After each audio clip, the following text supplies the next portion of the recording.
warahmatullahi wabarakatuh. Perkenalkan, nama saya Erviani Fajri. Saya biasa dipanggil Ibu Ani. Saya mengajar di SMA Negeri 2 Kota Baru. Kali ini kita akan membahas tentang kaitan antara turunan pertama dan turunan kedua dengan nilai maksimum fungsi trigonometri. Nah, sebelumnya kita sudah mempelajari tentang grafik fungsi trigonometri. Contohnya yang pertama adalah grafik fungsi sin X. Nah, contoh yang kedua adalah grafik fungsi tan X. Kemudian yang ketiga adalah grafik fungsi cos X. Nah, jika kita mengetahui grafik fungsinya, maka kita dapat dengan mudah menentukan nilai maksimum dan minimum. Contohnya yang pertama adalah grafik fungsi fx sama dengan sin X. Dari grafik dapat dilihat nilai maksimumnya adalah 1 dan nilai minimumnya adalah min 1. Contoh yang kedua adalah grafik fungsi fx sama dengan 2 cos 2x. Nilai maksimumnya 2 dan nilai minimumnya adalah min 2. Nah, bagaimana jika grafik fungsinya adalah fx sama dengan 2 sin kuadrat x ditambah cos kuadrat x. Nah, jadi kita sedikit kesulitan untuk menemukan seperti apa grafiknya. Nah, untuk itu kita perlu salah satu ilmu matematika, yaitu turunan atau diferensial.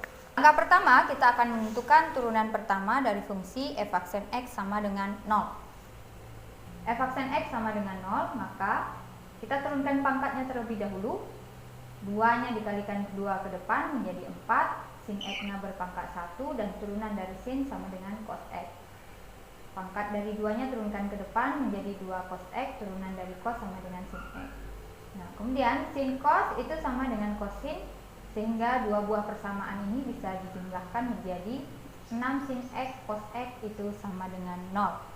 Untuk menyederhanakan itu, kita butuh identitas trigonometri 2 sin cos X sama dengan sin 2X. Sehingga 6 sin X cos X itu sama dengan 3 sin 2X sama dengan 0. Sin 2X sama dengan sin 0 derajat, 2X sama dengan 0 derajat, tambah K kali 360. Nah, didapatkan di sini X1 dan X3-nya. Kemudian sin kuadran kedua juga positif, maka didapatkan persamaan ini. Dan kita dapatkan nilai X-nya adalah 90 derajat, 270 dan 360. Nah, untuk menentukan nilai X mana yang merupakan minimum, kita lakukan uji turunan kedua. F aksen X-nya tadi 3 sin 2X, maka turunan sin 2X cos 2X, kemudian turunan 2X2 dikalikan menjadi 6 cos 2X.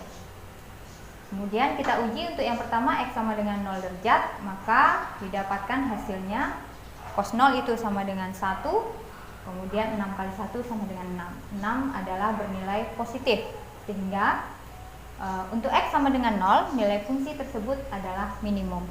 Titik uji yang kedua sama dengan X sama dengan 90 derajat. Nah, kita ujikan 6 cos 2X, berarti 2 kali 90, 180, cos 180 min 1, maka didapatkan nilainya min 6. Min 6 kecil dari 0, sehingga untuk X 90 derajat, nilai fungsi tersebut adalah maksimum. Nah, kemudian kedua titik yang sudah kita ujikan tadi, kita ujikan ke fungsi awal, sehingga kita dapatkan untuk X 90 derajat sama dengan 2, dan yang 0 derajat nilainya sama dengan setengah. Jadi nilai maksimumnya 2 dan nilai minimumnya adalah setengah. Nah, untuk latihan, kalian bisa mengerjakan tentukan nilai maksimum dan minimum dari fungsi fx sama dengan 2 sin kuadrat x ditambah cos kuadrat x. Yang berhasil silahkan tulis di komen video di bawah ini.